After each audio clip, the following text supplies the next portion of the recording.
Vamos começar com uma pergunta bem curiosa. Como é que um provérbio da Bíblia, escrito há milhares de anos, vai parar como título de um episódio de uma série sobre dois irmãos caçando monstros? Pois é, a gente vai ver que a distância entre o sagrado e o sobrenatural é bem menor do que parece. Olha só o peso dessas palavras direto do livro de Provérbios. A imagem é muito forte, né? Prata e ouro sendo purificados no fogo. Mas é a última parte que pega. O Senhor prova os corações. É aí que o negócio fica sério. E a resposta para essa conexão improvável tá, claro, num episódio da série Supernatural. Para a gente entender por que eles escolheram esse título, a gente vai ter que cavar a fundo, desvendando as várias camadas de referências que os roteiristas esconderam ali. Beleza, então a primeira peça do nosso quebra-cabeça é a própria série, que, convenhamos, sempre gostou de brincar com esses temas de destino, sacrifício e, claro, muitas provações. E esse episódio é uma verdadeira salada de referências. Sério, tem diálogo sobre as pimentas mais ardidas do mundo, piadinha com Freud, uma menção à tortura chinesa chamada Lin Shi e, claro, os irmãos Winchester usando nomes de atores de Star Wars como disfarce. Aí, no meio dessa confusão toda de cultura pop, o que aparece de título? Um versículo bíblico. Fica totalmente deslocado, quase um enigma por si só. No episódio, o Siam até fala que os nomes Hamill e Ford são um deep cut. Sabe aquela piada interna, uma referência que só quem é muito fã vai sacar na hora. E isso, a galera que acompanha Supernatural sabe bem como funciona. E é aqui que a mágica acontece. O título Provérbios 17:3 não é só mais uma referência jogada ali.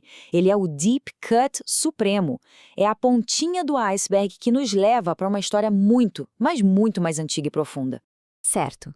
Mas, afinal, o que esse provérbio quer dizer? Para entender essa metáfora, a gente precisa voltar um pouquinho no tempo, para a aula de metalurgia antiga. O provérbio começa falando de coisas bem concretas: o crisol e o forno. Eram basicamente as ferramentas da época para purificar metais preciosos. A ideia era usar um calor absurdo para separar o que era valioso do que era impureza. O processo era bem direto. Bota o metal bruto no fogo, o calor queima toda a sujeira, toda a escória e o que sobra no final? Só o ouro ou a prata, puros. É uma imagem muito poderosa de transformação pela dificuldade. E aqui a gente chega no pulo do gato, na grande metáfora espiritual. As dificuldades da vida, os perrengues, as provações, tudo isso funciona como essa fornalha ardente que testa o nosso caráter. Se a gente pensar nos irmãos Winchester, a vida deles é isso, né? Um teste de fogo atrás do outro. E o provérbio sugere que é exatamente nesses momentos que o que a gente tem de mais puro e forte é revelado. Ok, mas esse versículo não surgiu do nada. Ele faz parte de uma coleção gigante de sabedoria antiga, o famoso livro de Provérbios. Esse aqui é tipo o lema do livro todo. E a sabedoria aqui não é só sobre ser inteligente, não. Segundo especialistas, como o comentário bíblico Moody, é uma qualidade moral, ética. O ponto de partida para essa sabedoria seria um profundo respeito pelo divino ou, colocando de uma forma mais ampla, ter um forte senso de moralidade. E uma das ferramentas mais usadas no livro para ensinar é o contraste. É sempre colocando duas ideias opostas lado a lado para que a escolha entre elas fique bem, bem clara. E dá para ver isso perfeitamente aqui. O livro é todo construído nessas dualidades. O justo contra o ímpio, quem trabalha duro contra quem é preguiçoso, e ele chega a criar personagens como a dama sabedoria, uma mulher virtuosa, em oposição à mulher estranha, que é a personificação do pecado. É basicamente um guia de vida que mostra dois caminhos e diz: a escolha é sua. Então, pensando bem, o próprio livro de Provérbios é o maior deep cut da história. É uma fonte de conhecimento que, apesar de super antiga, ainda tem um monte de coisa profunda para ensinar para quem resolve mergulhar nela. O que nos leva à última questão.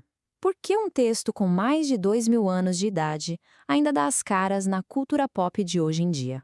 A resposta é bem simples, na verdade, porque o tema é universal. A ideia de que as dificuldades nos moldam, nos purificam, revelam quem a gente é de verdade, isso atravessa séculos. Funciona tanto em textos sagrados, quanto em histórias de heróis como Sam e Dean, que passam temporada após temporada enfrentando demônios, sejam eles literais ou não. E o mais legal é que essa sabedoria atemporal não para por aí. Esse mesmo capítulo 17 de Provérbios tem várias outras pérolas que soam como se tivessem sido escritas ontem. Dá uma olhada nesse outro verso. Milênios antes da ciência moderna começar a falar sobre a conexão entre mente e corpo, o livro de Provérbios já mandava essa. Um coração alegre é um bom remédio. Fala a verdade, isso é uma sabedoria que simplesmente não envelhece.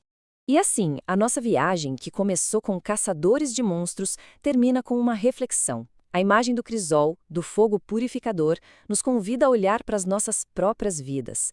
Que fornalhas cada um de nós está enfrentando e o que elas estão revelando sobre quem somos. No fim das contas, a sabedoria antiga não está só dando respostas, ela está fazendo a gente se perguntar quem a gente é de verdade.